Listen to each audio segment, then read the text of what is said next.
L'urgence écologique appelle clairement à une refondation de la démocratie qui passe par la participation du plus grand nombre. Alors, je suis Étienne Noléon, je suis chercheur au CNRS en sociologie, je suis professeur à l'école polytechnique.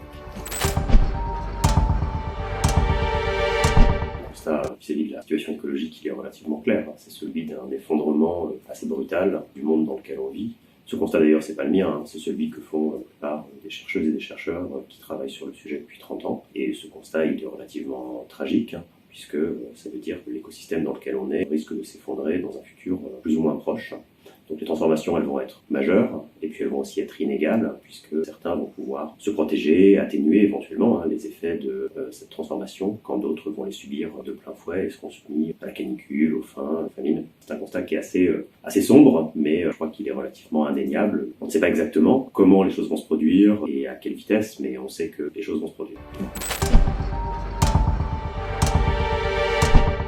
Les perspectives pour mettre en place un changement écologique radical, elles sont aussi connues que ne l'est le constat sur la crise climatique. D'une part, en fait, il va falloir mettre en place des politiques publiques volontaristes qui vont inciter, interdire ou désinciter en tout cas certaines pratiques. Donc on peut favoriser le train, on peut interdire l'avion sur certaines distances limitées sur le territoire, ou l'interdire tout court, ça c'est à discuter. On peut mettre en place, et c'est un levier important aussi, des mesures économiques qui invitent à inciter à un changement progressivement ou qui le désincite, là aussi progressivement. Et puis il y a toute une question qui est la question de l'innovation, qui consiste à tenter de trouver des solutions pour améliorer et avancer vers ce changement qu'on souhaite. Une fois qu'on a dit ça, une fois qu'on a dit qu'en fait les solutions c'était des solutions qui étaient politiques, réglementaires, des solutions économiques ou des solutions d'innovation, c'est-à-dire qui appellent des investissements, faut le dire crûment, ça veut dire en fait que c'est des décisions qui sont des décisions politiques, et c'est là que la question des citoyens, que la question de la participation citoyenne devient possible.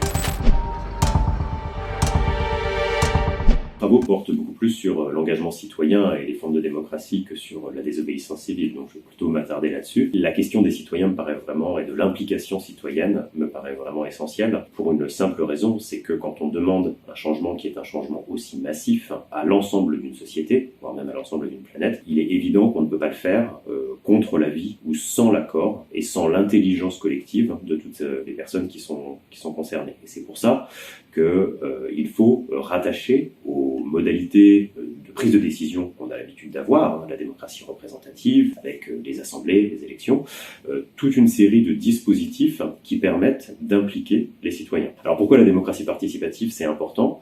Parce qu'en fait, ça permet trois choses en général. Ça permet d'enrichir le débat.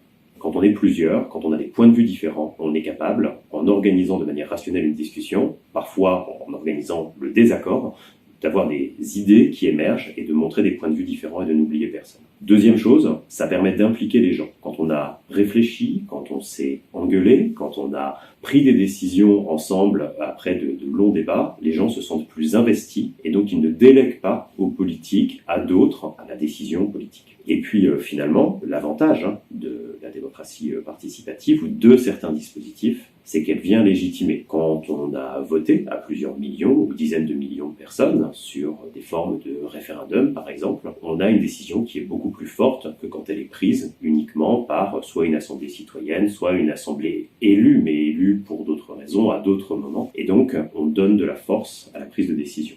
Et c'est pour ça que les formes de démocratie participative, dans toute la palette de ce qu'elles sont un élément important pour penser le changement et le changement écologique en particulier.